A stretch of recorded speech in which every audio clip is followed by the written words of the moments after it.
Yeah, you're together.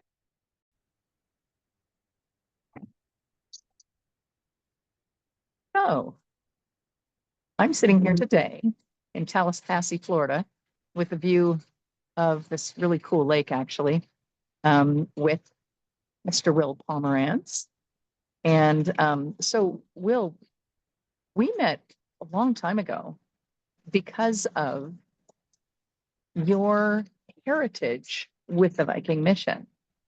But before we go there, I would love you to just sort of walk people through kind of your journey, starting with that very first, place, Sure. which you will get to share rather than me sharing that with the audience and stuff. So Yeah, happy to. That'd be great. So I'll say I started my career in space as an undergraduate student. My major as an undergrad was in Earth and Planetary Sciences. I had been, a general science geek as a young person, and in college I discovered this field of Earth and Planetary Sciences and found it to be the perfect mix of all the different fields that I was interested in. So had gotten involved in the field. But at that time that I went to school, my university was very, very strong on the Earth side and not so strong on the planetary side, which Right. is sort of weird quirk of time. So found myself not having had all that much experience on the planetary side, wanted to get it and was looking for the best places to find that, and ended up discovering this program called the NASA Academy at one of NASA's great centers called the Goddard Space Flight Center, just outside of Washington, D.C. That's a program that had been started by Dr. Jerry Soffen, the chief scientist of the Viking missions, and we'll come back to him in just a second. But I was fortunate enough to have a chance to be selected into that program, which was really in so many ways my introduction to what it's like to actually work in aerospace, to be a leader in aerospace, to sit at the intersection between science and engineering and policy and education and all the other aspects that make our field really, really wonderful. So very much a formative experience for me. There's no way I would have had the career that I have had without the NASA Academy, without Jerry. I met my wife through the program. Every part of my life really has been changed by Jerry's legacy and by that program. From there, go ahead. I want to ask you a really quick question too, because you said something and I might not remember it later. But you walked through a lot of different things, the science, the engineering, the program management, operations, all of that. And so I want to be sure we go back to that later, because a lot of folks that are entering aerospace feel like they have to go in through the science and engineering pathways, whereas that and the work that we do, mentoring and all that kind of thing, opens up all those other doors. So NASA Academy gave you that exposure, essentially that window to all those different opportunities. So definitely want to make sure we touch on that later. You're definitely hitting on one of my favorite things to talk about. So this is why we get along so well. That was really key to my career, and a thing that I learned first in the NASA Academy and then was reinforced by subsequent experiences. I think as a young person, I didn't realize there was an aerospace industry. I knew there was the job astronaut, which to me sounded almost like a comic book job. You had to be a superhuman to get. And I knew from a young age that I was not qualified to be it. At least back then, just wearing glasses was enough to sort of knock you out of contention, even if I'd been able to scrounge together the other requirements. And it wasn't really until college and the latter part of college, in all honesty, that I started to realize that space was an industry that had lots of different jobs, that you could be a scientist or an engineer or a policymaker or an educator or an author or, a million other things, or that you could kind of create your own role at the intersection between a lot of those different fields, which is what I've gone on to do for most of my career. Yes, exactly. Yeah. Exactly. And I've really loved my career in aerospace. I feel fortunate to have realized that just in the nick of time, I think, to make that be the career path that I pursued. Mm-hmm. So did you shift then in school? Did you shift to adding more after, going through the NASA Academy? Did you end up shifting the degree more towards that innovation and business side of things? So actually, I did the NASA Academy right as I was finishing my senior year of undergraduate and deciding what to do afterwards, and feeling a little bit lost because I'd been on you know, the automatic thing to do as a person receiving a bachelor's degree in a science field is to go and get a PhD. It's what, you know, it's what everybody does. And so looking back on it now, I was sort of on railroad tracks and I was heading in that PhD direction, and not even really actively thinking about it, just sort of doing that because that's what you do. You know, in the same way that, you know, high school follows middle school, which follows elementary school, it just seemed like this natural progression of you. Then you do undergraduate and then you do graduate school if you're in a science. And I found myself in this sort of fortunate position where as I was entering my senior year of undergrad and beginning to think about, you know, where I wanted to go to grad school and how could I get into the places that I was most interested in. I'm a younger sibling. I have one older sibling who was in year 3 of a PhD program in chemistry at the time.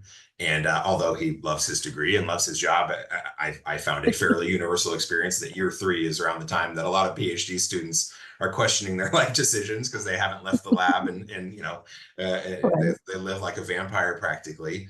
And so that was sort of just enough for me to realize like, hey, I'm about to go and sign up for another 6-7 years, whatever it is, in a field that I like, but in all honesty, I barely scratched the surface of it because my university was so strong in earth sciences, which I liked, but I knew was not going to be my sort of forever career life calling.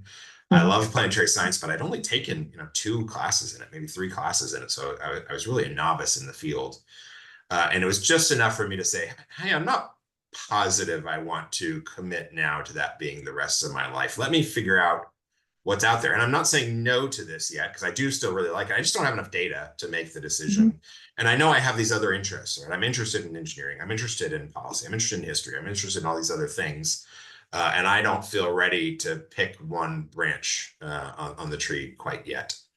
And so NASA Academy was a great way for me to get exposure to all those things. You know, like I said, I liked engineering and I had tinkered a little bit as a hobbyist, but I had never taken a formal engineering class as an undergrad.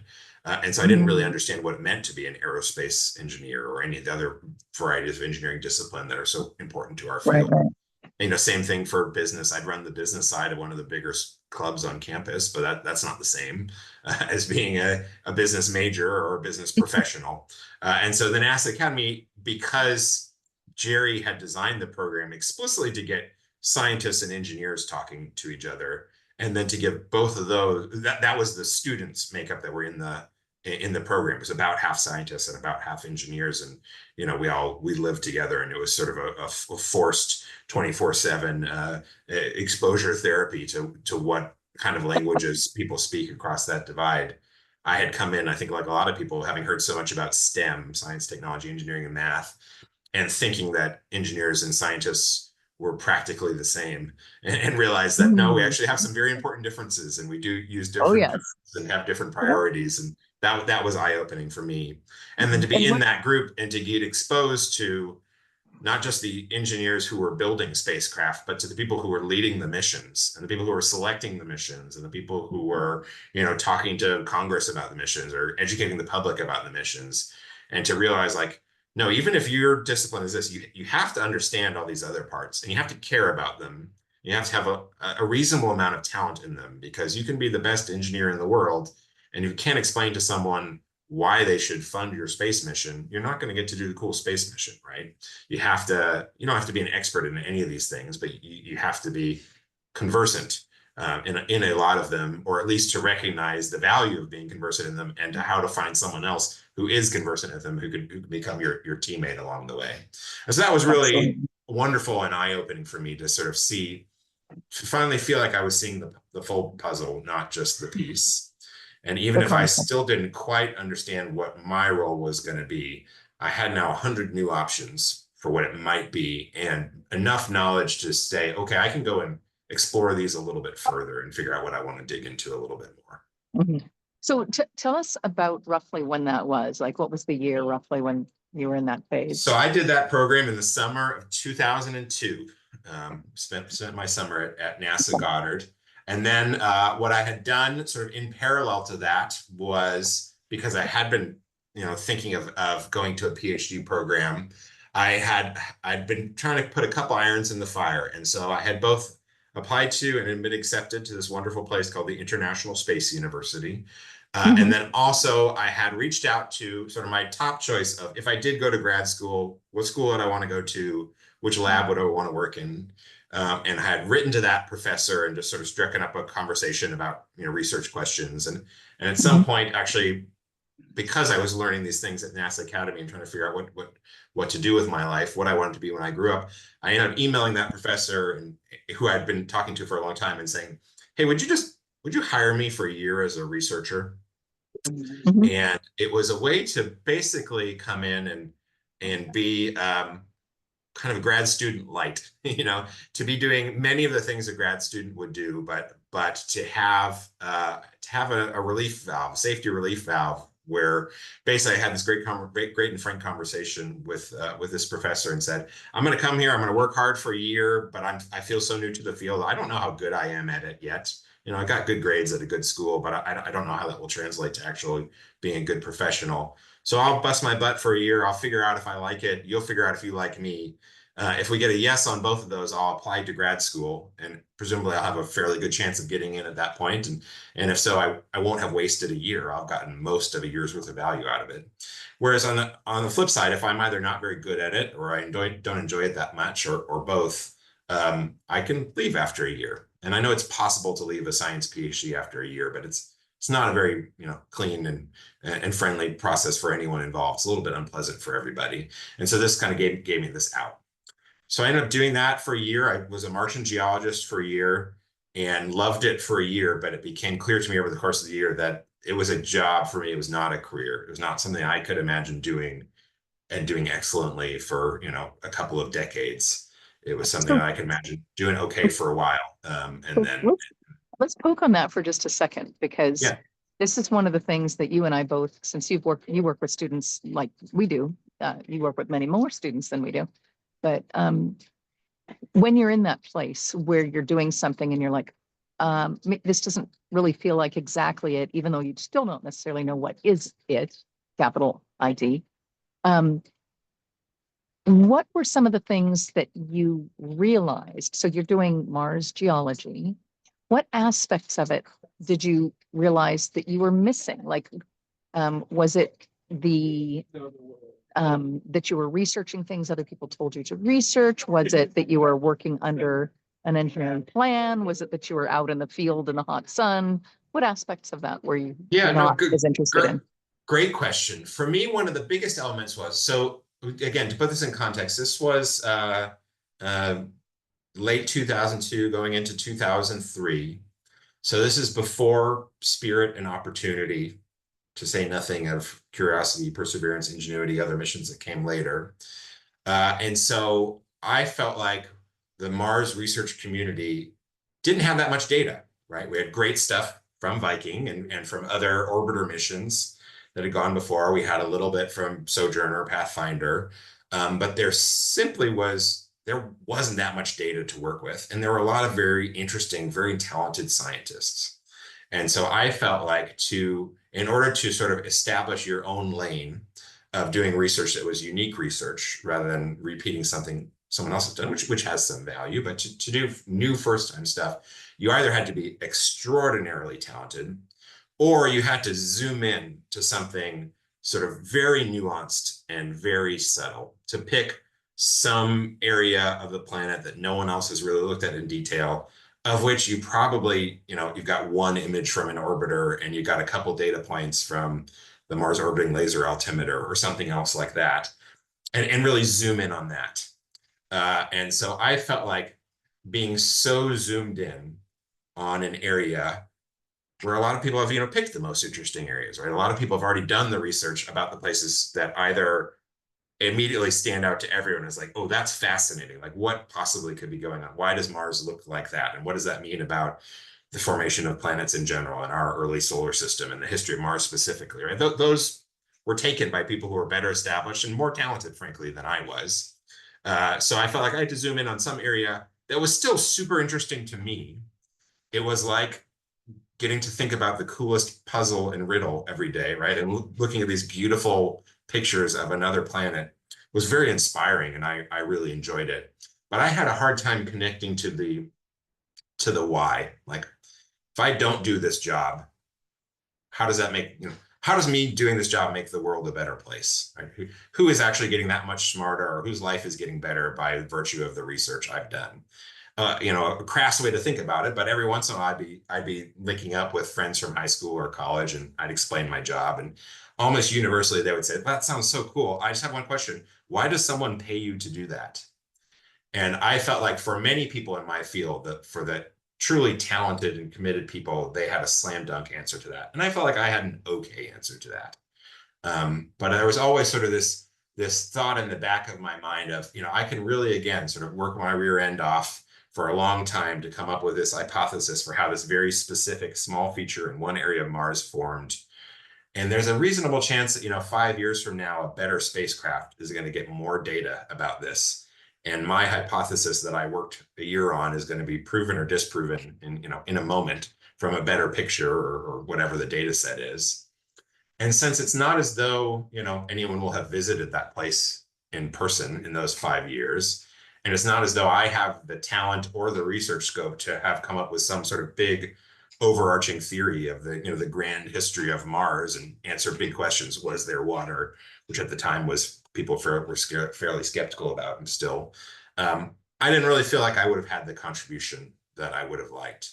And so I started to have this thought of, hey, maybe instead of being one of the people analyzing the existing data, maybe a way I can contribute to this field that I am very interested in and I find very inspiring, and I truly believe in the calling, but maybe my specific role in it is not to be the one analyzing the data, it's to be one of the ones helping get more data and helping make it so that Mars missions aren't something that we do once a decade if we're lucky. They're things that we do tons of. Every launch window, we should be sending things to Mars. And we should be sending lots of different types of things to lots of different types of places. And we should be putting lots of different types of people in charge of that, right? When you only do one Mars mission a decade, you're going to optimize a lot of your decisions differently than if you're doing 100 of them, right? If you do one of them, it really matters if it fails. If you're doing 100 missions at the same time and none of them fail, you probably haven't been ambitious enough, right? You should have gone to a riskier place with a more novel technology that's going to prove something really, really wild out there. And if you're hitting on every pitch, you probably need to move up a league in difficulty there. And so that was kind of my thought, was like, is there something I can do to make it so it's easier to send spacecraft to Mars and other planets and other places as well?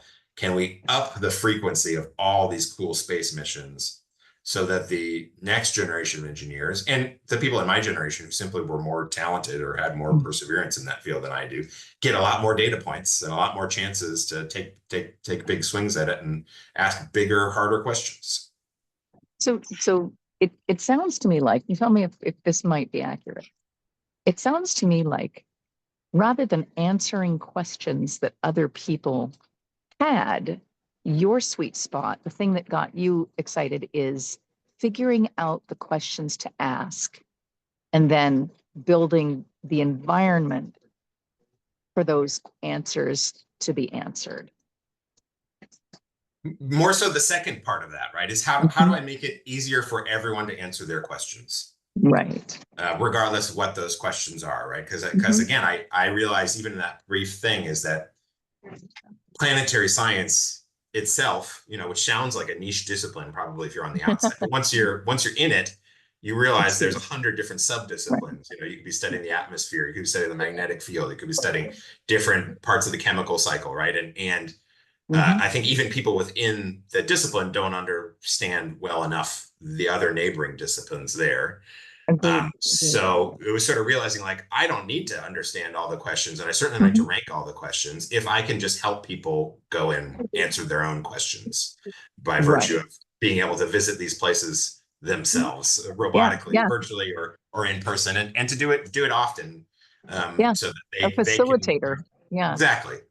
And then it becomes almost like a little bit closer to like a free market environment of, like, let the best questions emerge on their own. People will try everything if you are able to try things often with lower consequences of failure. People are gonna, have an idea that a lot of their peers in the industry think is a silly one and not a high priority, until they go and get data and shock everybody. And now all of a sudden the whole industry is going to pivot and say, wow, we never expected that thing. Like, holy cow, that chemistry exists there. We found, we found this signature, a biosignature somewhere. We never would have thought to look otherwise. Totally unexpected. Right. Totally unexpected. And that, that's how you can make these big moves, not little incremental of like, oh, okay, we thought Mars was this old and now we've realized we were 5% off. That's important.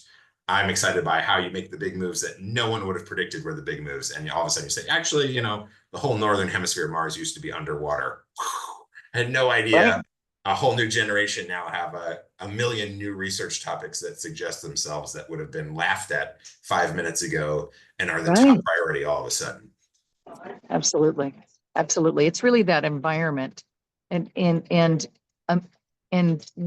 through NASA Academy gave you that sense that you can be at that higher level. And I don't mean higher in terms of like class or whatever, but just in terms of seeing the scope of opportunity that you could create for other people. And so now that you've kind of figured out, ooh, this is kind of what I want to do. What was your next phase because I know where you went after that, but how did you make that transition to saying, ooh, I want to do this strategic stuff and create opportunities to that professional role where I think you were when you and I first met quite a few years ago? So as I mentioned earlier, I had applied to a place called the International Space University, and I had been accepted and had deferred my acceptance because I wanted to do this sort of, let me give planetary science another shot for one more year and figure out if it is my best calling. And also I didn't have the funds and I needed some time to go find more money or make more money or whatever else. So at the end of my year working in planetary science, I went to my boss and sort of said, this was great. I really enjoyed this as a job, but I don't want to do it as a career. So I think I'm going to go somewhere else. And he said, I was sort of guessing you were going to say that. And it seemed like that was probably the answer. And thanks, you did good work. And we left on good terms. And so I was able to go to ISU. I recollected my deferred admission for a year and moved to Strasbourg, France. And I took on ISU's year-long interdisciplinary and international intercultural space master's degree program. And that again was perfect. It was actually a great complement. I know I'm not an expert on it, but I know there is some history in the early days of both the NASA Academy and ISU of sharing of ideas. They had definitely some major philosophical alignment in terms of thinking about this interdisciplinary nature. But now ISU added this international and intercultural element to it. And so it was an even more explicit chance for me to kind of eat at the buffet line and try every type of food and figure out what I liked and figure out what I was Academy on steroids. Exactly. In a lot of ways, they were good at different things, but with a reasonable amount of overlap there. And again, I sort of discovered through that experience, and when I combined that with having had a chance to work at NASA as an intern and having been in academia and a few other things, I started to realize that my strengths, I started to figure out what my strengths were, right? To have a better sense of when you put me in a room with other really talented people, because our space industry is full of, everybody's very smart and everybody's very passionate about. We're so lucky to work in a field that people choose. It isn't just a paycheck for folks. It's often a passion, and that gets people, gets the neurons really activated and gets the work ethic as high as it can possibly get, which is great. I started to figure out where my relative strengths were in that field and recognized a calling towards the entrepreneurial world. I recognized a calling towards the smaller teams. And I recognize, again, this sort of passion for kind of the bite-sized missions that made me, I don't know if unique, but at least uncommon amongst my peers. So many of whom who felt called to the big flagship missions, the multi-billion-dollar, multi-year, multi-decade-long James Webb Space Telescope or Mars Perseverance or International Space Station, all these programs that I am a huge fan of, and I'm very, very glad they exist. But I felt my personal calling and my personal role was more in the things that could be done for, a couple of orders of magnitude less money and faster. Because again, you take more shots on goal, right? And also you open up access to so many more people. There are not a lot of nations in the world that can afford to do a James Webb Space Telescope or a Viking Mars lander, right? There are a heck of a lot more that can afford to do a CubeSat, or can afford to do a suborbital space flight or things like that. And so I said, again, I think my calling is to go and take that kind of low end of the market in a way and help that flourish, help those opportunities get more frequent, get better, so that you can do more with those. Because again, that's going to take our industry from being dominated by, you know, NASA and Russia and ESA and a couple of players, and allow way more nations, way more universities, way more startups, way more everybody to get involved in it. Which again was when those ideas that seem dumb until you realize they're brilliant. That's how they get into the system. Right. Yeah. So I want to poke on that again for a minute too, because that's one of the things that you and I have ended up talking about, kind of side combo a lot, which is reflected in a number of different things that you have done. So in a way, you're talking about opening up and creating access to space in this entrepreneurial manner. And then you've also translated that into opening up and creating access to space with your other programs that you helped found later on, which we'll get into. We'll definitely get there because that's so important. But in a way, it's almost like you were emerging as you were painting your own canvas.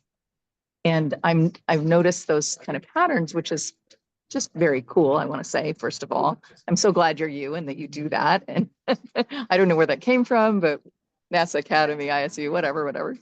Awesome. So here's one of the questions that I try and really make public a lot. And I think that you can provide some answers into it. I'm all about creating access too, right? And so when you have programs like NASA Academy or ISU, they're attainable by a small number of people, right? As you've gone through this journey, maybe we touch on it later as you talk about the programs you founded. I'd love to talk a little bit about how we explode that too, because we are still in a position where even when we focus on providing opportunities to people that don't have them, it's still always sort of a privileged few. Like it's not a great big pool. And when you think about it in the international terms, which is what Viking, the perspective that Viking gave to me, just because of the scientists that were always in our house. Scoping out, creating more access to nations is one thing that you talked about. And so I'd love to just sort of play with that a little bit as we're progressing in this conversation, and noodle on or talk about some opportunities to really create more access or replicable programs, or something like make the NASA Academy equivalent in, make it a template that can be recreated in multiple places, whatever that may be. So yeah, I want to plant another seed because I know that's something about you that makes you real special, and I'm sure you've thought about it. Well, thank you. I appreciate that. And yeah, you're right. This is absolutely one of my passions. Like I said, I've loved working in this industry. And I love everything about it that's here, right? All the ideas, all the people, all the teams, all the missions. I'm a fan of all of them. What has always bugged me are the ones who aren't here, because I think right now the pipeline is so constricted, whether it's the number of missions that get to go, or the number of technology that get to go on those missions, or the number of individuals who get to work on those missions, the number of nations who get to fly their flag, like all those is so constricted that people apply metrics to selection that are not actually needed, but because you can, right? If you have 10,000 applicants for every NASA astronaut role, you start to do things like pick Navy SEALs, who are great, obviously qualified, but they're not the only qualified ones. And you ask, like, why do we Navy SEALs? Why do we need Navy SEALs? And usually the answer is like, well, we don't, but we had a bunch. So why not? Like, why wouldn't you pick them? Why wouldn't you pick the Nobel laureates? Why wouldn't you pick those? And people leave aside, again, not to suggest those people aren't qualified, but there are so many other people who I think are tied for them for first place. And if they're at all untraditional, people say, yeah, I'm going to go with the one I know, right? You look at all the early astronauts, they're all test pilots, even when they actually did not need any test pilot skills. It's just like, well, these are the ones that we know the best, we have the most data about. So we're going to pick more people that are known. Again, not because they are the best candidates, because they're the candidates we understand the best. And the same thing applies to technology, right? I'll ask anyone who's listening to this, imagine yourself, do a little thought experiment. Imagine yourself, you are in charge of NASA's next $10 billion space telescope mission. And a brilliant engineer comes to you from your team and says, hey, boss, we got a choice to make. We're thinking about the camera to fly on board our mission. And we've got two choices. The engineers in the lab have cooked up this new camera. It's so much better than the old one. It's faster shutter speed, and it's got higher resolution, and it can work in greater temperature range and blah, blah, blah. It's better in every way, but we've never had a chance to test it in space yet. Or we can fly the thing that we flew on the last mission. And I think it's reasonable to see, just as a human, how as the person in that chair realizing, if I pick the fancy one and it fails, and we've just had a $10 billion waste of the taxpayers' money, and I have to go and appear before Congress and explain my choice, and I have to wonder if I'm ever going to work again and deal with the guilt of that. It's easy to understand why people say, you know what, let's fly the one we've already flown. And that's why actually a lot of space technology, is not that different today than it was in the era of the Vikings, because people are reusing the same thing over and over and over again. And the only times where you sort of break that cycle and you have someone say, no, obviously going to fly the new camera, it's 10 times better, is when people say, I can do that, right? Because if it doesn't work today, I'm launching another mission next week. And I'll fix what broke, and I'll try it again. And if it doesn't work after 3 times, then I'll switch back to the old one, because I really need to get something in space, right? So Right. you have this this extreme value of heritage hardware and heritage pedigrees, I'll say, for people and institutions and concepts and everything else. That again, I don't want to say the old ideas are bad ones. Clearly, I'm in love with the old ideas. They're great ideas, but they're not the only great ideas. And when you get too fixated on them, then you slow down the process of the industry as a whole.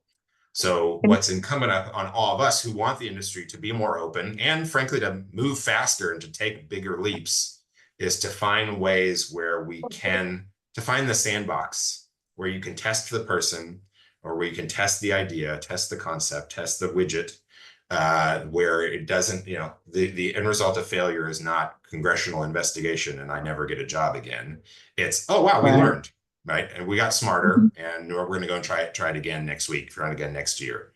And that, that applies at the educational level, applies with hiring interns, up to NASA administrator, like it applies in pretty much every axis.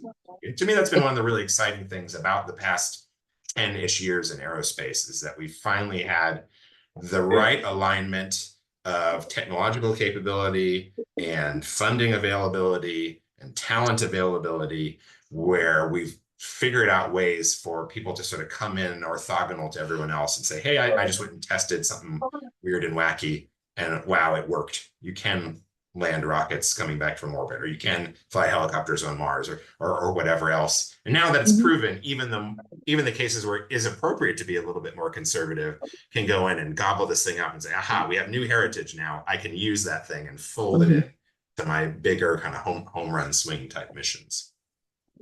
It's interesting in that, and you're right, it is that balance, right? It's the risk aversion for risk of failure, risk of, as you said, even losing your jobs when you manage some of these projects and you are accountable to the funders, et cetera, et cetera.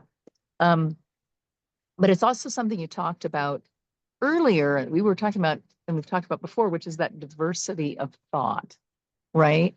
And one of the things that I know you're aware of, because you've created these opportunities for people, is that the value of diverse thinking increases the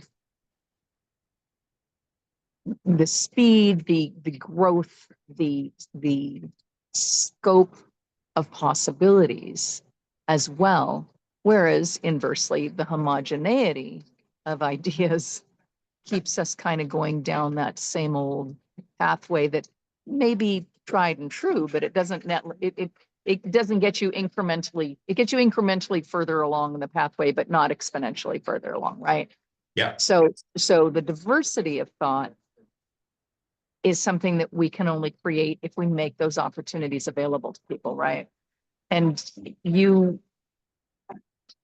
have done two of those things, creating opportunities through the entrepreneurial side, which love for you to still talk about that, your job with your first business development job, if you will, and how that segued, but also then how you came up with the ideas for creating those opportunities for individuals as well, because both of those things are so important. Yeah, and fun. You know, I feel lucky to And fun, be around. right? It's cool to be around people who think differently, because they, I you know, know, they always surprise you, Yeah. and come up with things that you didn't sometimes even know you could dream of, much less do. Mhm. And that's really been wonderful.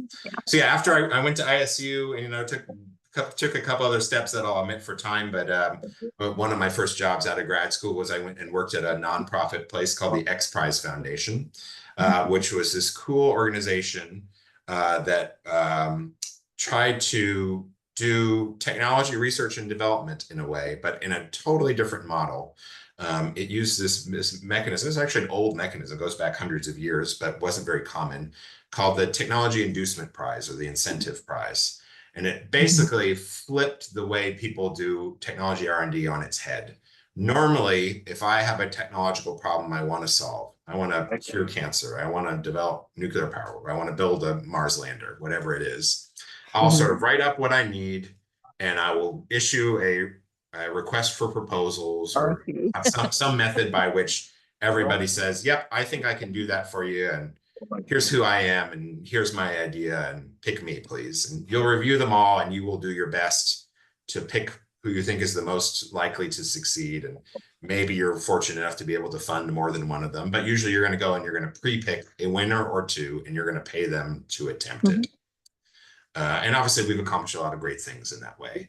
But there's this other method where you just say, okay, here's my goal, and here's some money, and whoever does it first gets the money. You don't get it up front. I'm not picking any winners. I am putting out a prize for whoever's the first to cross this particular finish line that I have done. And you can't, there's lots of problems you cannot solve that way, right? I don't know that you could have done the Apollo program or mapped the human genome for the first time, or lots of other things in that way, because they were just too hard and required too much money up front. But if you pick the right size problem at the right level of difficulty, then you don't have one team, one laboratory, one company pursuing it. You've got a lot of them pursuing it in parallel. And sometimes you realize after someone has completed it, they are not the ones you would have picked, right? The place I worked, X Prize Foundation, the creation of that organization was inspired by the story of Charles Lindbergh. Almost everyone, at least in the United States, will recognize the name Charles Lindbergh. And people may recall the reason that we know him so well is because he was the first person to fly across the Atlantic without stopping in an aircraft. They may not remember that the reason he did that, the reason he was able to do that, was because someone had put forth a prize. A guy named Raymond Ortega had put forth a prize for the first pilot to fly nonstop from New York to Paris in either direction. And it was a competition that attracted the leading aviators of the day, and also this random guy named Charles Lindbergh, who at the time was a junior pilot on a mail route out of St. Louis, which back then was not known as an aviation city. It was, you know, if you'd had an ESPN equivalent of the day that was doing a rankings of them, I mean, I don't know if he would have even made the list. If he had, he certainly would have been in last place. Because obviously, if someone's going to win, it's going to be Admiral Byrd, or it's going to be one of these other kind of legends of the field. But this guy, Charles Lindbergh, had the right idea, it turns out, and was able to use the existence of this prize to activate some local civic organizations in St.Louis that wanted to support a local team and incentivize business in their area, was able to go and attract commercial sponsors, and lo and behold, is the only one of these that it turns out to be able to do the job. Right. And so X Prize sort of borrowed that idea and applied it to space, and subsequently onto other fields there. People are probably familiar with the Ansari X Prize, which was the first, which was a competition for the first privately built and privately operated vehicle to carry human beings into space. It had to be a suborbital flight that carried people 2 times within 2 weeks. And it was a $10 million prize. And again, I think a lot of the traditional industry looked at that and said, wait, I have to develop an entire vehicle and fly it twice, and all I get is $10 million. This is at a time when, the space shuttle is flying for 1 point something billion per flight of an already mature system. Why would I do that? That seems ridiculous. But it was a big enough carrot to attract some maverick thinkers. And you get a guy named, like a guy like Burt Rutan, who is absolutely has that diversity of thought that you were mentioning earlier, right? Who just thinks differently, who could sit down and sketch the weirdest, funniest looking airplanes that no one else would ever think of. Where if you just showed me a sketch, I would usually say, that thing looks ugly and asymmetrical, and I can't imagine it'll fly very well, until he goes and flies it, and it flies beautifully, because that's just sort of how his brain was wired. And he could go out there and say, okay, I read these prize rules. I think I can do that as an airplane manufacturer, not a space company, not a human spaceflight company. I'm an airplane. I'm usually like a kit, homemade aircraft. Like if you want to build your own aircraft with your own hands for you and your family to fly in, you buy a kit from this guy. That was how he got his start in business. He, again, just sort of saw it clearly and came up with this totally weird looking, funny design that people laughed at right until they had a standing ovation because it worked and surprised them. Exactly. And that, again, was really, really wonderful, because also if you go and look not only at the winning team, but you look at all the teams. It's been a long time since I talked about this. I want to say there were 26 teams from 7 different countries, something like that competed in it. If you sort of sat down, if you had an undergraduate student sit down and said, okay, I want you to think of every idea you can for how you get something to space with people on a suborbital flight, and you start just throwing out ideas, you have a rocket that you carry underneath a balloon that you launch from altitude, or from a submarine, or things that take off horizontally or take off vertically or land, and all these, and use different types of propellants. If you built up, you'd filled a whiteboard with all these different mix of like takeoff technique, landing technique, fuel source, all these other things. There was one team in pretty much every one of those boxes that was trying out all these ideas. And so you have these things that might otherwise have been dismissed purely on the basis of an intellectual academic exercise that were now getting some practical exploration. And we were finding out, okay, a lot of experts think this is a bad idea, but experts aren't always right. Let's go try it a little bit and get some real data. And we can say, yep, that was a bad idea. Let's never try that again. Or hang on, this is actually way more interesting than any of us expected. We thought this challenge was unsolvable until someone solved it. And now that unlocks, we got a nice clear open runway in front of us. Now we've gotten over that one. Let's go throw some smart people at that kind of deal. And that was, again, really inspiring to me to be around the kinds of people who sign up for a prize like that. You can imagine, I think it's probably impossible to be a boring person and compete for an X Prize. You have to, you have to be this right mix of like, super smart and a little bit out there, right? A little bit, enough of a maverick to say, I know no one in the world can do this, but I think I can. And I think I can do it out of my garage. Those are fun people to spend some time with and learn from.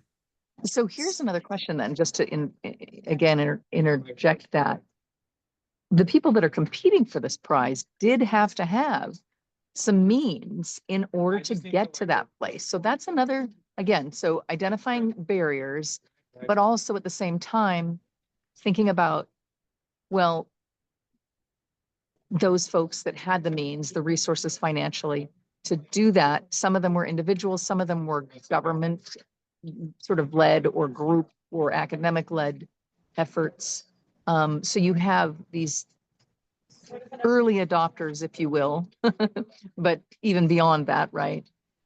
But those opportunities also, those teams required more people on them than those with resources. So yes, there's some privilege in having those resources, but then from your experience, can you talk a little bit about how many people these teams had on them so that it would create, again, this ripple effect? Like if you were a student and you went to work on the Ansari craft, you might not have known anything about this before, but then you have this experience and all of a sudden your world takes off, right? Yeah. So for every project, how many people were involved in those, do you think? I think it was a huge range, you know, and that has been true for every prize. I ran Okay. the competition after that one that I ran, Okay. which was a NASA funded prize because they sort of got excited about this R&D model. Yeah. I ran a program called the Northrop Grumman Lunar Lander Challenge, which was for vertical takeoff and landing rocketry. Back before that was cool, you know, and that hadn't really been done a lot. And we had literally a father-son team that competed in that. We had several, 2 or 3 member teams that competed with that. And Okay. if you look at the history of vertical takeoff and landing rocketry, you know, before we announced that competition, VTVL rocketry had only ever been done by the Apollo LEM and by a vehicle called the Delta Clipper. And that was it. And so to have these little tiny teams that were trying out Right. again, talent Right, because we mixtures. just had landers, but they didn't take off. Like even Viking Yeah. never took off. Yeah. Exactly. Yeah. And so you had something like literally a father and a son in their garage almost won the whole dang prize, right? They came heartbreakingly close to it. And it was funny, you get all these knockoff effects. Actually, when I was running that competition for X Prize, one of our board members was a guy named Elon Musk, who was watching these videos of a father-son team and a couple others landing rockets out in the desert, and started looking at his team at a rocket company called SpaceX and saying, well, if his father-son can land a rocket, admittedly a much smaller rocket that is not at orbital velocity, it's hovering in place, a lot easier job. He said, if they can do that with 2 people and no money, you know, self-funding it themselves and getting sponsorships from the local grocery store chain and things like that, what could we do if we take that on? And now, you know, that led directly to Falcon 9's landing on a routine basis, totally changing the economics of spaceflight. Right. Yeah. Interesting. Okay. So really a range of sizes of teams. That's yeah. Cool. So you then took that opportunity and helped build more opportunities for people through the X Prize model, which and that led you to, you were doing some other things and, you know, professionally in tandem, right? So so it was X Prize for a long time. I ended up going to work for Richard Branson, who had licensed the technology for the original X Prize winner, the Ansari X Prize winner. So got to be you know, part of the Virgin group of companies for a decade and a half, 12 years, something like that. But again, along the side, like you mentioned earlier, a lot of my personal passion has always been helping individual people who want to work in this industry find their pathway in. A lot of my time has been focused at the undergraduate level. So with students who have already identified an interest in aerospace, but haven't yet begun their professional career. They're in their academic career. They're not yet in their professional career. Because again, I've seen over and over again how hard it is to get that first job in aerospace. It's almost impossible if you have no professional aerospace on your resume to get your first job there. I remember when I was quite young, actually through my NASA Academy network, I had an opportunity to serve on a National Academies advisory board that was looking at the aerospace workforce issue. And this was in the 2007 period, something along those lines. And even back then, the industry was nearing a panic level about whether we had the right number of young people entering the industry. They were looking at an aging workforce, an impending wave of expected retirements as the space shuttle retired. They were looking at not enough students that they felt entering into the field, not as many as we were seeing in China and other places there, and starting to panic about it. And I had a chance to be on this committee as sort of, at the time, the token young person, alongside a lot of, you know, university presidents and deans and corporate, you know, leaders. And I was a young professional 3 years into my first job or something. But I'll never forget, one of my sort of most profound moments in that experience was we as a federal advisory committee, you get to interview people in this sort of like high profile, exciting way where you can talk to the CEO of a big company and you can talk to everybody else and ask them to really dig in on what they see as the challenge and what they've done to solve it. And I remember hearing from CEO after CEO of, hey, this is something we're really worried about. Like, I don't think we have enough talent coming in the pipeline. And every time I would ask them, sir or ma'am, I think at the time it may have been exclusively sir, unfortunately, I would say, do you know how many job postings you have right now that don't require at least 5 years of experience in aerospace? And they would always say, no, I'll check, but we can get back to you. And usually I would have checked on their website the night before. And often the answer was 0. They didn't have a single job that didn't require at least some experience already in the field. And so I'm like, well, how worried really are you about people not coming into this field if you won't hire anyone who's not in Are the you field? creating the problem or are you solving it? Yeah, exactly. So, and I get it. It's a high stakes, and it all sort of goes back to the same thing, right? When the consequences of failure are mass layoffs and congressional investigations and program managers who feel like they'll never get to work again, why would you take a chance on someone who has no track record, right? So people tend to hire the folks who have already done it the last time around. And when they do hire someone brand new, they go to the university where the person who did it the last time around went, right? Because they feel like, oh, I know this pedigree, like someone who came in with this training did a great job. So I'm only going to go recruit at these schools because I trust the product there. And again, I don't want to imply in any way that those schools weren't generating great products in terms of talented students. They were, but so were 100 other universities that nobody was recruiting at because they didn't want to take a chance. They were going with the sort of safe choice. And I always found that really, really frustrating, especially when you start to think about how that reinforces demographic trends and like, how do you get this actual diversity of thought if you are forcing yourself to only pick people who have been trained by the same people and come from the same background? That's not a great way to get diversity. You're literally channeling Jerry Soffin. That's you could tell, even though I only had the pleasure of meeting him once, so you can tell it rubbed off, right? And that we were aligned in a lot of ways. And also Jim Martin, because that was one of the unique things about the mission was that Jim, Jerry, and Tabak all wanted the best of the best. And so they opened up the Viking mission to all demographics. And they had one of the most diverse missions. I mean, I don't think there's a mission today that was any more diverse than the Viking mission was. I mean, if you think about it, the chief scientist and chief, engineer were both first generation Americans, and we had literally immigrants and all demographics, all genders, all cultural and racial backgrounds working on the Viking mission. And so it's like you literally are channeling Jerry. And so when you would ask those questions as a young person to those folks and point that out, did you see any response? It was interesting were there because actions taken? People would sort of get these embarrassed looks on their face for a second and then sort of move on.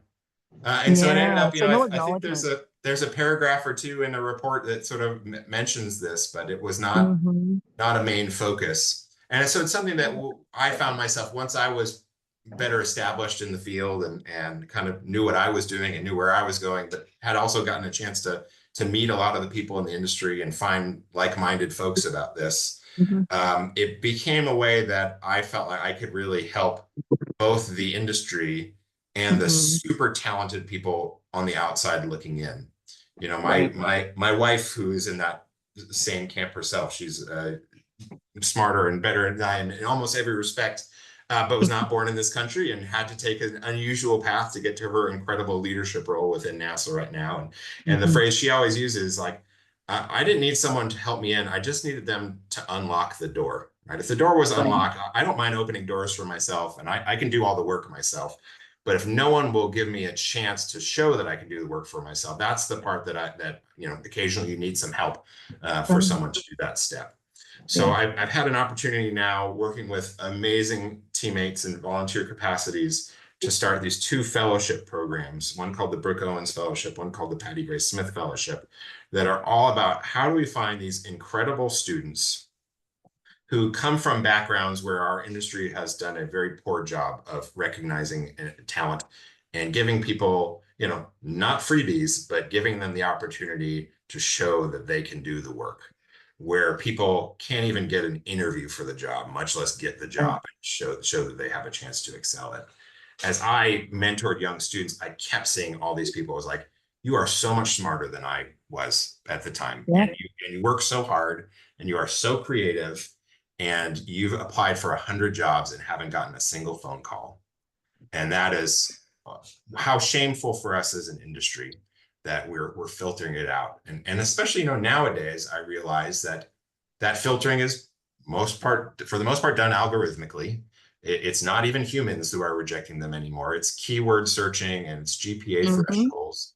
And so if you take a student who came from a background where they didn't get coaching.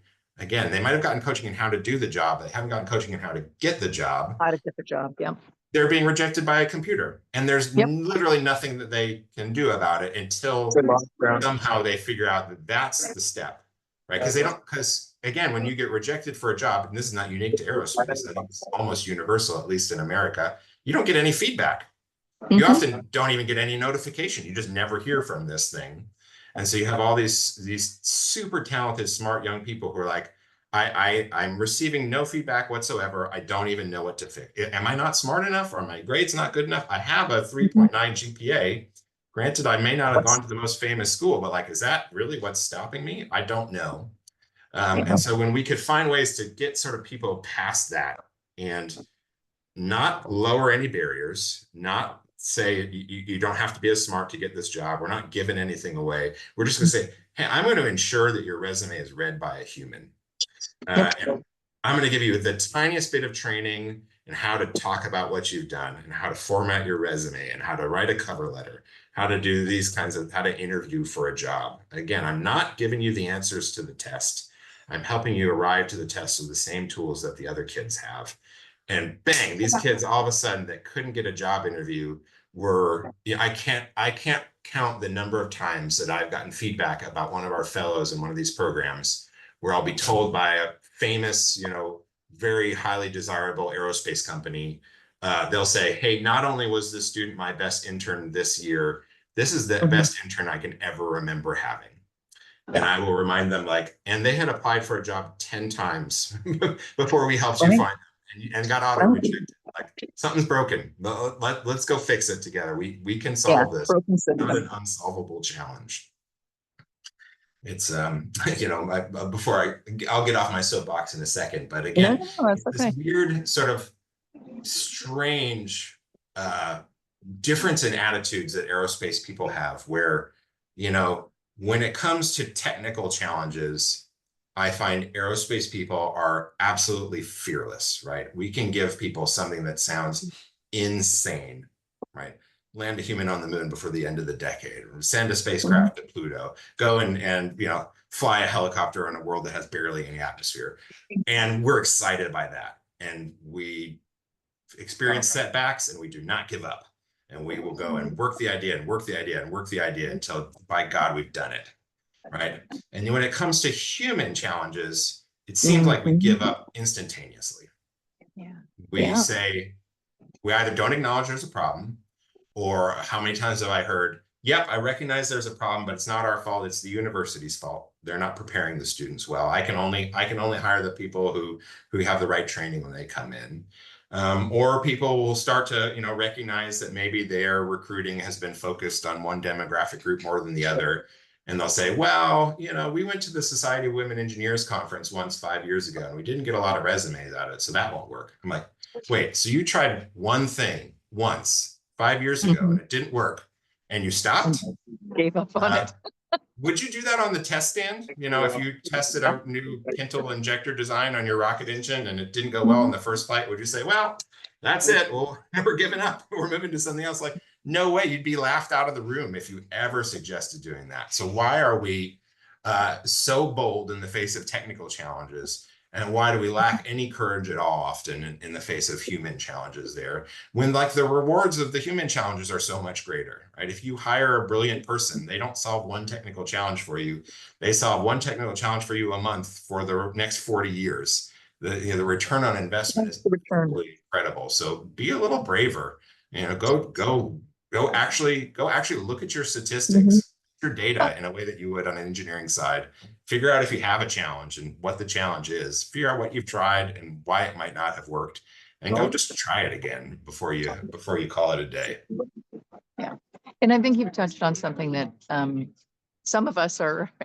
We share the soapbox, which is why some of us written into our mission is access and equity from 27 years ago, when I started doing this. Before that, DEI was a word, term or whatever. So some of us know how important that is, and how the risk is greatly eclipsed by the reward of bringing in, new thinkers and stuff. So if you think about then the lay of the land that you've worked on, you've created an opportunity to solve some of those problems for some people with these scholarships, which is amazing, just tremendous.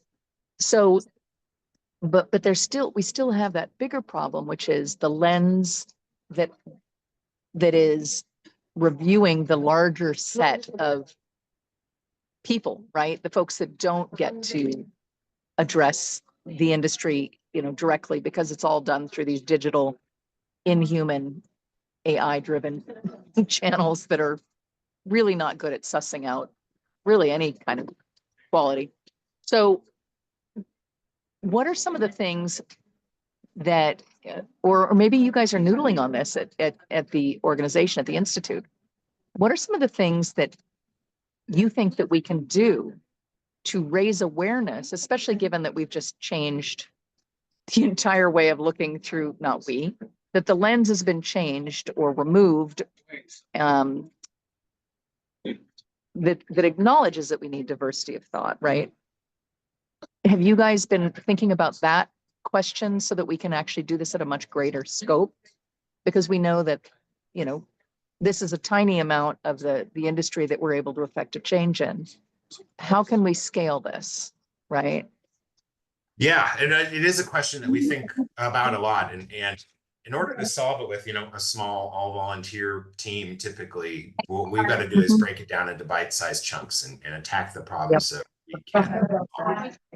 Yep. Let's start with 30 students and one demographic, and okay, that worked. Now let's scale it up and add a second program for a second demographic, and we'll go to 80 students a year and things like that.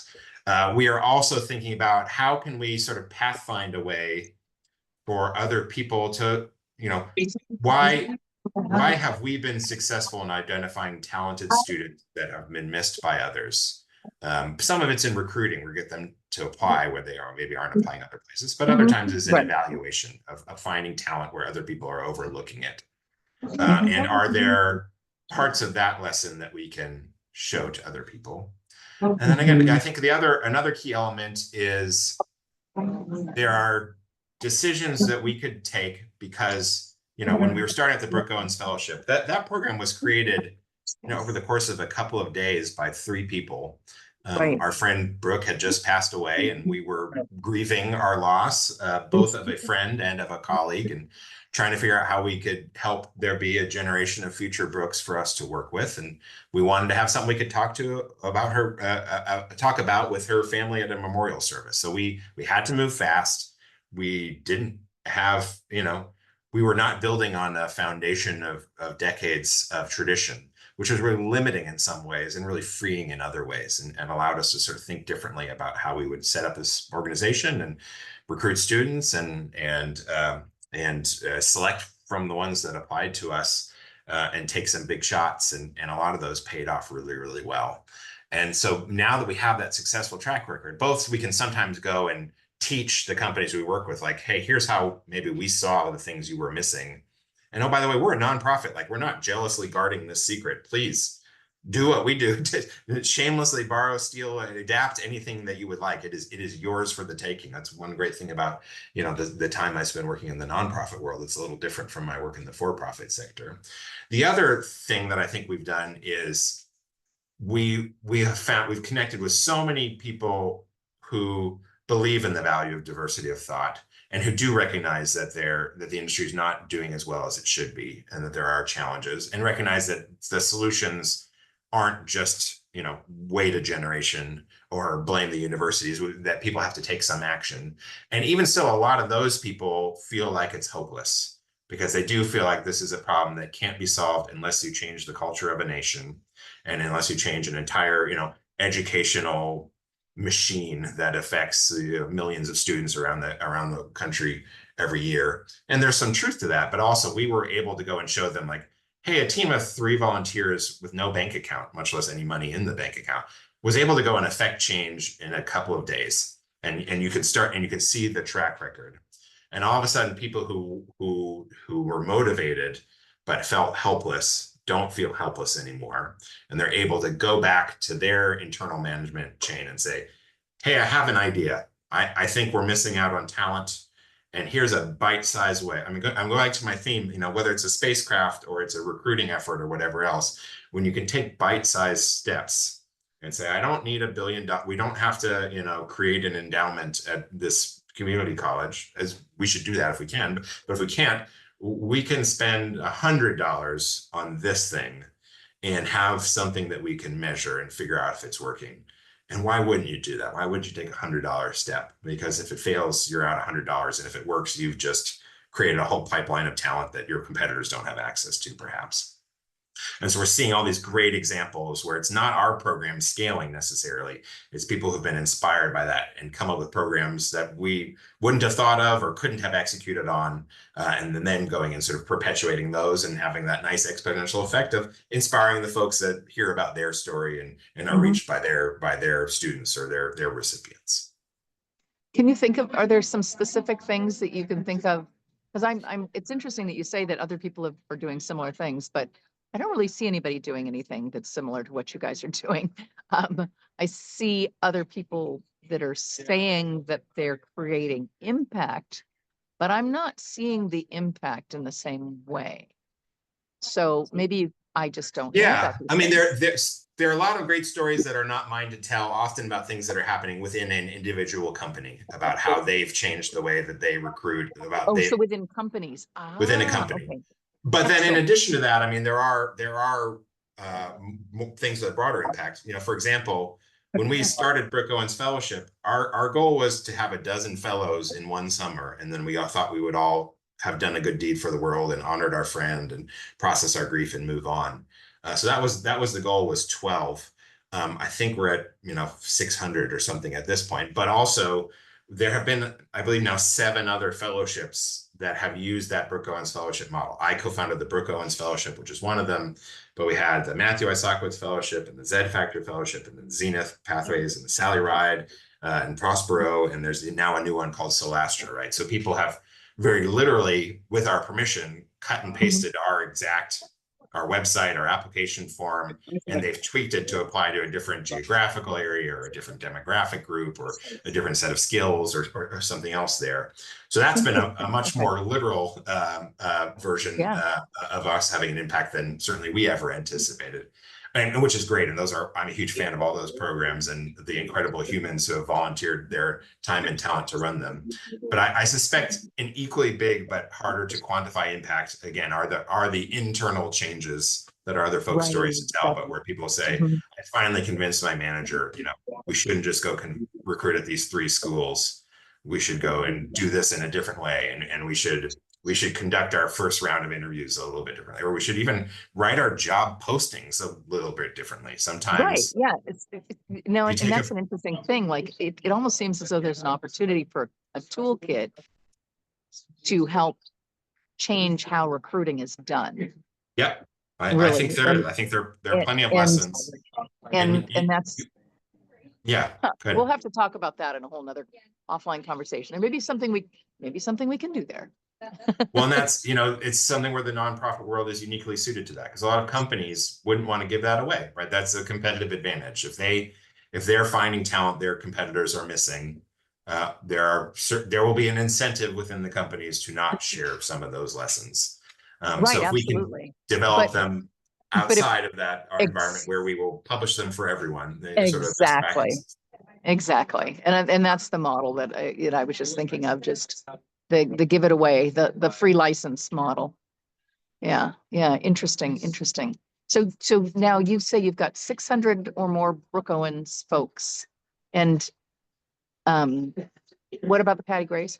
How many kids? 170 something now. So it started a few years later and is a slightly smaller program per year.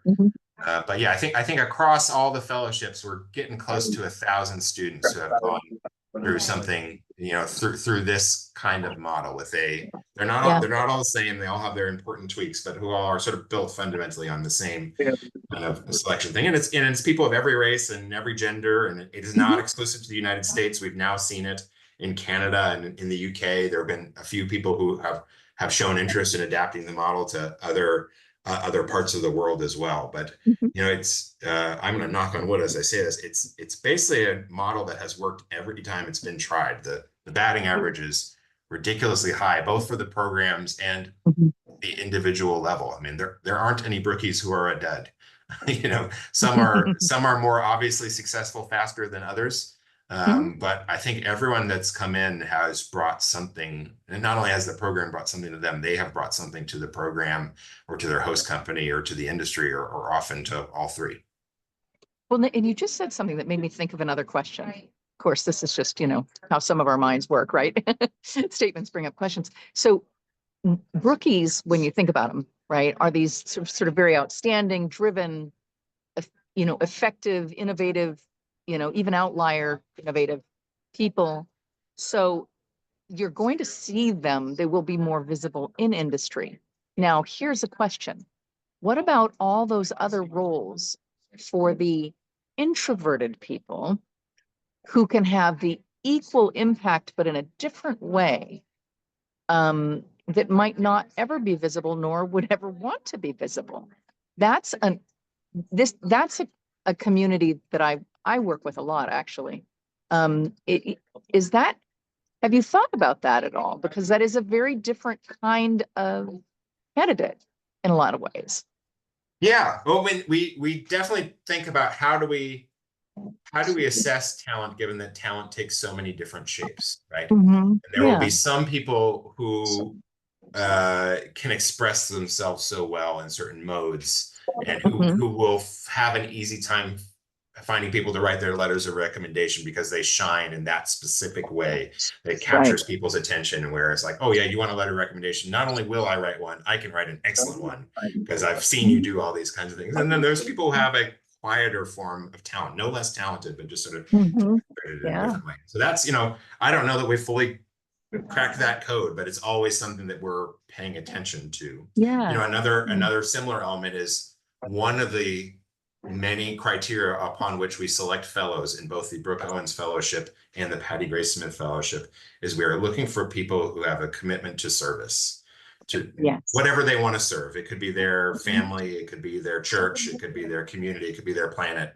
anything else, but who are thinking about something larger themselves.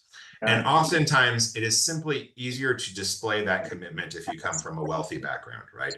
It's easy to talk about, oh, I led this fundraiser and we raised $50,000 for, people in this disaster zone. Well, that sort of implies that people who could contribute up to $50,000, which is simply not an option for many other people. Right. And so that was something we have, and I don't know that we've perfected it yet, but we think really dang hard about how do you not have that be a proxy for wealth.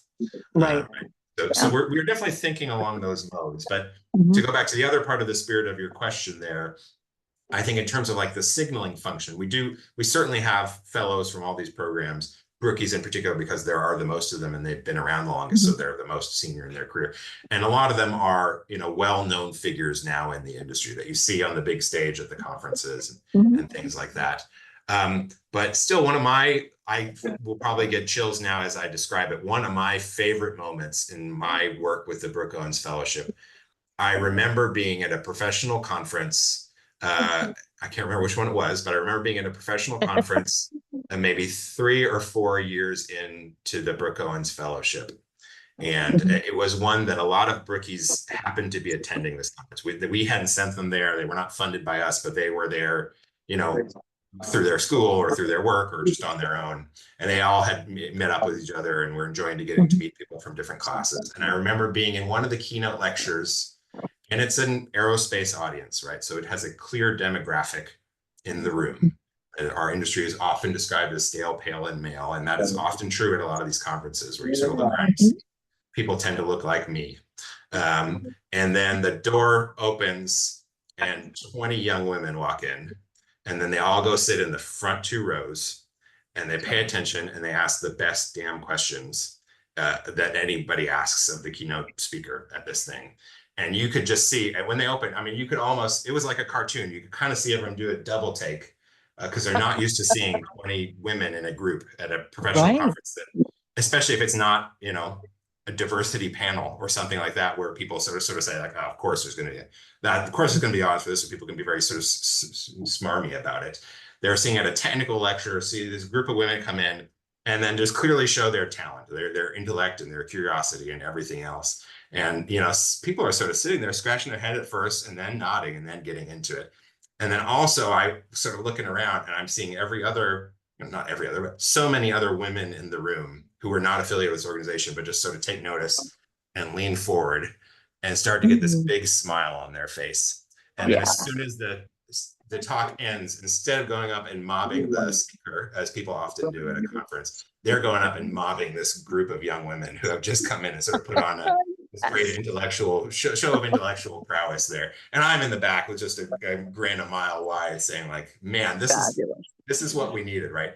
Because you were catching, there were plenty of women in that group of 20 who were not going to raise their hand and ask questions because they are introverts and they don't like talking in public. And same thing, there were plenty of women in the audience sitting in the last row and, you know, taking notes and were not of the personality type to be as, but they were still, they saw that and they had that same physical reaction, that same emotional reaction. And whether they went and talked to the rookies afterwards or not, I feel like they sort of got some value out of a moment like that. What a wonderful moment to reflect on.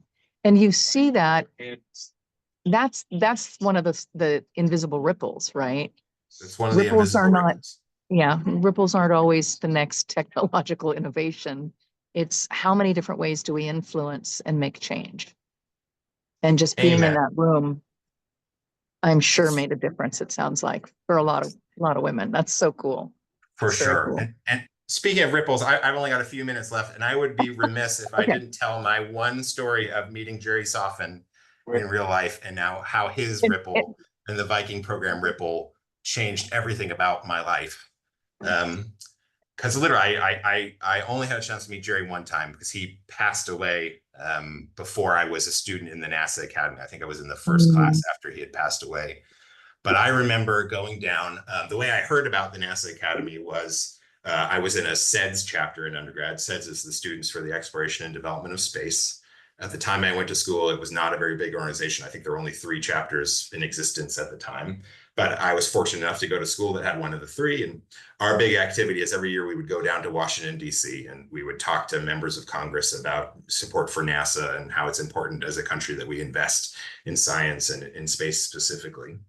And the president of our chapter had been accepted into the NASA Academy. And so he wrote to Dr. Soffen and he said, I'm coming down with a group of students. We're going to be there, you know, for these days.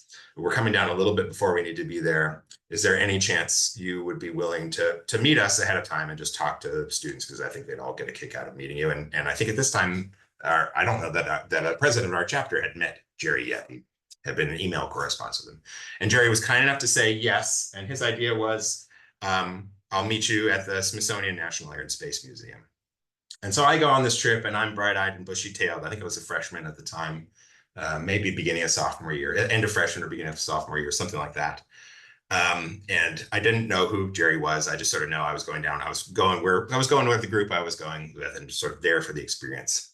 And we ended up meeting this sort of smiling older man in the Smithsonian, standing in front of the Viking exhibit, which is made from, from real hardware, right on the floor of the main hall of the Smithsonian Air and Space Museum. And to be standing there, well, I'm going to get choked up thinking about it, to be standing there with Jerry and to have him give us the guided tour of his spacecraft and to not just talk about in sort of big pictures why the vehicle was built, but to do honestly a lot of what you're doing in some of your talks, to go to point to this part of it and tell us the story behind the people of that thing and how the idea came up with and what was the first time they used that thing on Mars and what was the debate behind whether they're going to point it in this direction or point it in that direction, how he just got us thinking in so many new ways where space went from, that looks cool in a poster on my wall. And of course, I would love to see a space shuttle launch or to be an astronaut myself, to thinking about these missions as more than just a chunk of hardware and metal, thinking about them as ideas, thinking about them as people, thinking about them as representatives of humanity that were going out and exploring this world. And it just absolutely blew my mind. And by funny coincidence, I also remember while I was standing, he spent probably 5 hours with us at that museum. Oh my God, that's wonderful. Yeah. Talking with us. He had invited another group of students to meet us there. And so we ended up combining our group of students with a group of students from the International Space University, which I had never heard of and thought was a joke. It sounded like, Starfleet Academy. I thought it was a group of science fiction fans. So I hear about this program called the NASA Academy, which I end up doing as a formational event in my career. I hear about ISU, which I ended up attending as a student, another formational aspect in my career. We were standing there, and I can't remember if it was Jerry or one of the other students from ISU, but brought up this thing that had just been announced called the X Prize, which I had never heard of before.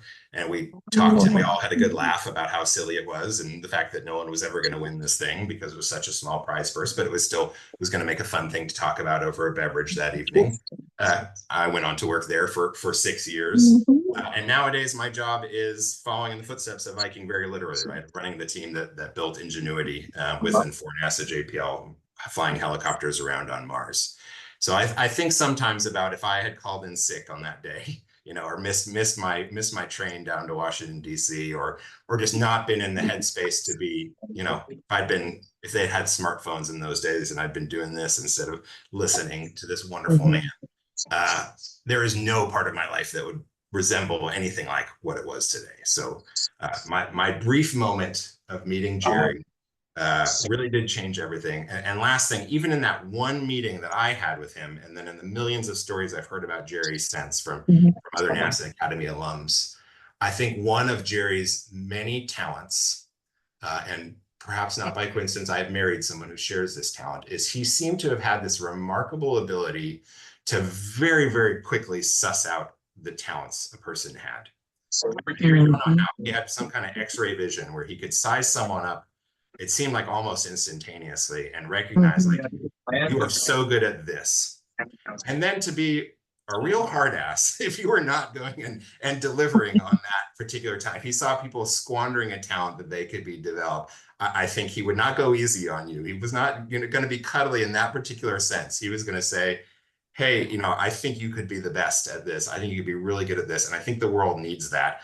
And why aren't you doing that? Or why aren't you doing it as well as you could? Why aren't you doing it as hard as you could? And the way I've seen that sort of ripple through all the NASA Academy students from those years, to have this extremely talented and accomplished person who saw their talent very, very early in their career, who said it out loud to them and sort of gave them that confidence of saying like, oh, wow, Dr. Jerry Soffen thinks I could be a good planetary scientist or a good engineer or whatever. And that really means something to a young person. And then didn't forget it and didn't move on to the next student in line. And there was for sure a line of them, but would sort of follow up with that person and say like, hey, how's that coming? Oh, really? You haven't done that? Like, I thought last time we talked, you said you were going to do this. Why haven't you done that yet? That sponsorship that was coming in, not financial sponsorship, but sort of career sponsorship, more than Accountability. that accountability and that sort of raw talent assessment, I think has launched thousands of careers. And again, even in my very brief meeting with him is something that I could not possibly feel more grateful to him for having that impact on me and so many people that are important to me.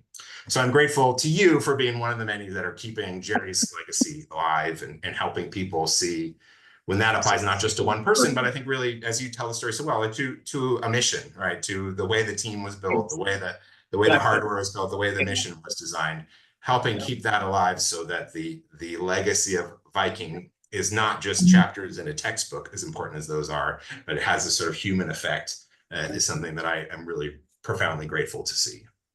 Well, I think that's incredible, because I think that so often we don't recognize that in any industry, how we grow, how we innovate.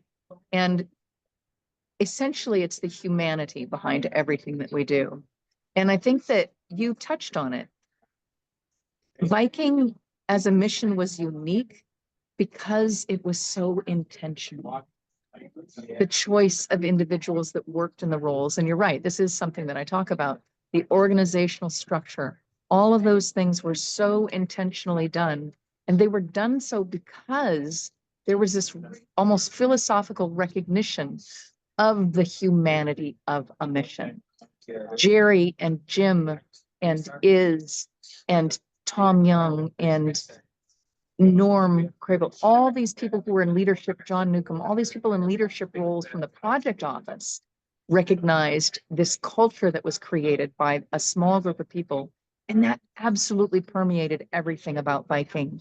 And you're a great example of that. And I mean, Jerry would probably say, just to put the shoe on the other foot, wow, I'm so glad I did what I did because it created people like you, William. I mean, because that I think is, well, yeah, I know that's what mattered to Jerry. Having known him, I know that's what mattered to my father, you know, because of the work that he did in education. It's very obviously, I think, what matters to me. I think I probably, you know, wear it on my sleeve a little bit more than those guys do, for whatever reason. But, you know, again, I think that what you're doing is you're taking that intention, the intentional behavior and choices that you make and carrying that forward and into community. And there's one more place where you and I recently, because of what you're doing now, overlapped, right? And you talked about it in terms of it. There's some interesting layers to it. So you worked on the X Prize, and now you're working at a company, AeroVironment, right? Mm-hmm. And the founder not only was a friend of our families, but he also got his start. Why don't you tell the story a little? And you know, speaking of X Prize, right? Well, and forgive me, I do have to go, so I'll tell the 30-second version of it. Okay, but our 30-second version. Paul MacCready, who I never had the pleasure to meet personally, but without whom I would not have my current job because my company wouldn't exist. Exactly. Started the company to win another one of these technology inducement prizes or incentive prizes. So there was this competition called the Kramer Prize for human-powered flight, right? Something people have been dreaming of for as long as there have been people and dreams. Could you build something that has no motor, that just has a person that can take flight and fly in a controlled way? And he was the one who cracked the code and figured out how to build this incredible vehicle called the Gossamer Condor and Gossamer Albatross. And there is a crooked line, but a direct line that goes straight from, you know, crazy mavericks in a garage somewhere trying to win this human-powered flight prize to not only the #1 manufacturer of small UASs, uncrewed aerial systems, to the defense and intelligence industry, but also to helicopters flying on Mars. So that's a story for another day. I apologize. I do have to go to another meeting. These helicopters won't fly themselves in this particular. Thank you so much, William. I really appreciate you sharing. My pleasure. Thank you for your hard work on this. And I look forward to our next conversation. Absolutely. Have fun flying helicopters. Thank you. I appreciate it. Bye. Bye. That was William Pomerantz. Wonderful person in industry, really making a huge difference in creating opportunities for other individuals and for the industry at large, solving problems that seem impossible by bringing in diversity of thought. So hopefully those of you that were able to listen have gleaned some of those patterns. And if you're in charge of a program, maybe think about those things and how you can improve your programs and systems by bringing in more diverse voices and diversity of thought. So thanks for listening, and we'll see you in my streams. That's kind of why I came. I want to have like a little